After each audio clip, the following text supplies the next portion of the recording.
वसीम अकरम की सवाने उम्री में क्या लिखा है, अहलिया हुमा के किस मशवरे पर अमल ना करने पर अफसोस। पाकिस्तान क्रिकेट टीम के साबिक कप्तान वसीम अकरम की सवाने उम्री सुल्तान में नित नए इंकशाफात सामने आए हैं। साबिक कप्तान ने इस किताब में जहां अपने कैरियर के उतार चढ़ाव का तस्करा किया है, वहीं इस अनोखे वाकये का भी जिक्र किया है जब एक दिन के लिए उनके वालिद को अगवा कर लिया गया। ऑस्ट्रेलवी स्पोर्ट्स सहाफ़ी के इश्तराक से लिखी गई ये खुदनोश गुज़िश्ता कई महीने से खबरों में है और हाल ही में पाकिस्तान में इसका एडिशन मंजर आम पर आया, जिसमें उन्होंने क्रिकेट में दिलचस्पी से लेकर रिटायरमेंट के बाद के वाकयात को बयान किया। वसीम अकरम ने इस किताब में जहां अपने कैरियर के आगाज़ में इमरान खान से कुर्बत के फ़वाइद बयान किए, वहीं अपने खिलाफ होने वाली बगावत, 5 वर्ल्ड कप इवेंट्स में पाकिस्तान की नुमाइंदगी करने और अपने मोहसिन जावेद मियादाद से दूर होने की वजूहात का भी जिक्र किया। 1996 के वर्ल्ड कप क्वार्टर फाइनल के बाद उनके वालिद का अगवा होना हो, 2003 में रिटायरमेंट के बाद कोकेन की लत में पड़ जाना और फिर इससे जान छुड़ाने में उनकी बीवी डॉक्टर हुमा की कोशिश, इन सब पर साबिक कप्तान ने अपनी किताब में खुलकर बात की। वसीम अकरम ने अपने वालिदैन की अलहदगी और क्रिकेट में entry, match fixing, ball tampering इल्जामात, अपनी सेहत, अपनी अहलिया डॉक्टर हुमा के इंतकाल, मौजूदा बीवी शनीरा से मुलाकात समेत कई वाकयात खुलकर बयान किए हैं। सुल्तान में वसीम अकरम लिखते हैं कि उन्हें हमेशा ही अफसोस रहेगा कि अपनी पहली अहलिया की तंबीह के बावजूद उन्होंने अपने दोस्त जोजो से बरवक्त कता ताल्लुक नहीं किया। वसीम अकरम ने एतराफ़ किया कि अगर वह अपनी मरहूमा अहलिया हुमा के मशवरे पर अमल करते तो शायद मुसीबत से बच जाते।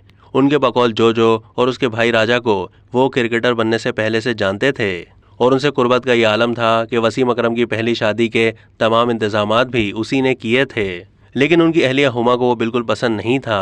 वसीम अकरम को शक था कि उनसे कुर्बत का फ़ायदा उठाते हुए जोजो ने कई मैचों पर पैसा लगाया और नुकसान होने पर सारा इल्ज़ाम उन पर आयद कर दिया।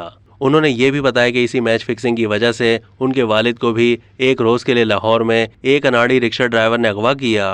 वसीम अकरम अपनी किताब में लिखते हैं कि उस शख्स ने उनके वालिद को कार से निकलते हुए बंदूक दिखाकर अगवा किया था, लेकिन जब एक दिन के बाद उसे अंदाज़ा हुआ कि आगे की हिकमत अमली उसके पास नहीं तो उन्हें छोड़ दिया। वसीम अकरम का कहना था कि उनके वालिद ने उनसे उस वाक़ये को छुपाए रखा, लेकिन जब उन्हें उसका पता चला तो बहुत देर हो चुकी थी। वो रिक्शे वाला जिसे बाद में पुलिस ने हिरासत में ले लिया था, अदालत से जमानत के बाद रूपोश हो गया। वसीम अकरम ये भी लिखते हैं कि उन्हें बहुत देर में अंदाज़ा हुआ कि उनसे दोस्ती की वजह से जोजो एक जुआरी से बुक मेकर बना। उन्हें इससे भी ज़्यादा अफसोस उस वक्त हुआ जब उसने जस्टिस कयूम कमीशन के सामने जाकर अपना बयान रिकॉर्ड कराया। उन्होंने नौजवान क्रिकेटर को मशवरा दिया कि जो गलती उनसे सरजद हुई उस पर वो पशेमान हैं। पाकिस्तान की तारीख में जितने भी क्रिकेटर्स आए उनमें से वसीम अकरम कई लिहाज से मुनफरिद थे। वनडे और टेस्ट क्रिकेट में दो हैट्रिक, 1992 के वर्ल्ड कप समेत कई टूर्नामेंट जीतना और एक टेस्ट इनिंग्स में सबसे ज़्यादा छक्के मारने का टेस्ट रिकॉर्ड उनके पास है, लेकिन उनके ख्याल में उनको मैच फिक्सिंग में बिलावजह घसीटा गया, जिसकी वजह से उनका नाम बदनाम हुआ। लेकिन जब उनकी गैर मौजूदगी में पाकिस्तान को शिकस्त हुई तो उन्हें मूरद इल्ज़ाम ठहरा दिया गया। उन्होंने एक वाकया बयान करते हुए कहा कि चूंकि वो मैच में कप्तान नहीं थे इसलिए शिकस्त के बाद अपने कमरे में ही थे, लेकिन एजाज अहमद के कहने पर उन्होंने बाहर निकलकर मैच में शिरकत करने वाले विकेट कीपर राशिद लतीफ़ और कप्तान आमिर सुहेल की गुफ्तगू सुनी, जिस पर वो शिकस्त का मलबा उनके ऊपर डालने का मंसूबा बना रहे थे।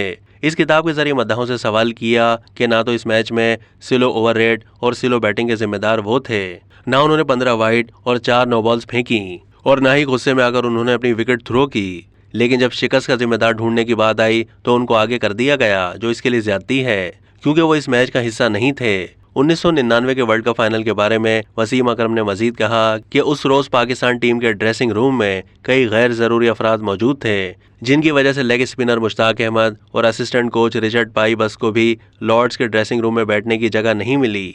उन्होंने इस किताब में जावेद मियादाद के हवाले से भी कई इंकशाफात किए। एक तरफ उन्होंने क्रिकेट टीम में आमद का क्रेडिट साबिक कप्तान को दिया, तो वहीं बतौर कोच मैच जीतने के बाद मिलने वाली रकम में हिस्सा मांगने और एक बार जबरदस्ती कुरान पाक पर हाथ रखकर कसम खाने की जिद का भी जिक्र किया। वसीम अकरम ने सुल्तान में जिन खिलाड़ियों का अच्छे अल्फाज में जिक्र किया उनमें साबिक कप्तान इमरान खान, साबिक ऑलराउंडर मुदस्सिर नज़र, विकेट कीपर मोइन खान, साथी खिलाड़ी एजाज अहमद, मैनेजर यावर सईद और साबिक बोर्ड चेयरमैन खालिद महमूद के नाम शामिल हैं। उन्होंने खालिद महमूद की तारीफ करते हुए कहा कि अगर वो ना होते तो ना वो और उनके साथी खिलाड़ी वेस्ट इंडीज में बिलावजह गिरफ्तार होने के बाद इतनी जल्दी रिहा होते और ना ही 1999 के वर्ल्ड कप से पहले उनका कमबैक होता। ये पहला मौका नहीं जब वसीम अकरम ने सवाने उम्री लिखी हो। इससे पहले 1998 में भी वो वसीम नामी किताब लिख चुके थे, जिसमें उन्होंने ढके छुपे अल्फाज में मैच फिक्सिंग पर बात की थी, क्योंकि उस वक्त जस्टिस अब्दुल कयूम के तहत होने वाले तहकीकाती कमीशन की रिपोर्ट मंजर आम पर नहीं आई थी। دونوں کتابوں میں کئی باتیں مشترک ہیں، جیسے عمران خان اور جاوید میرداد کی اور ان کے کیریئر میں اہمیت، 1992 کے ورلڈ کپ میں پاکستان کی کارکردگی اور اس کے بعد عمران خان کی تقریر، زمبابوے کے خلاف ان کی 257 رنز کی ناقابل شکست اننگز اور اپنے خلاف ہونے والی بغاوت، اور اس کے بعد دوبارہ کپتان بننا قابل ذکر ہیں۔ اب تک کے لیے اتنا ہی۔ مزید معلومات کے لیے ڈیلی جنگ کے YouTube چینل کو سبسکرائب کیجیے۔